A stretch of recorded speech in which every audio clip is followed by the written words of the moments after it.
സ്പിരിച്വാലിറ്റിയിൽ വന്ന ഉടനെ തന്നെ നമ്മൾ കേൾക്കുന്ന കാര്യമാണ്. നമ്മൾ ആത്മീയ പാതയിലായി കഴിഞ്ഞാൽ ആത്മാവിൻ്റെ സംസാരം കേൾക്കും.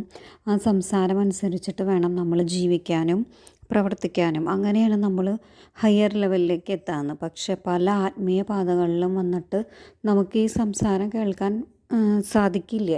അപ്പോൾ നമ്മൾ ചെയ്യേണ്ട കാര്യം എന്താണെന്ന് വെച്ച് കഴിഞ്ഞാൽ, നമ്മളിപ്പോൾ ഒരു പാതയിൽ വന്നു, ഇപ്പോൾ ഒരു കൊല്ലം, ഒരു വർഷത്തോളം നമ്മളതിൽ പ്രാക്ടീസ് ചെയ്ത് നോക്കുക.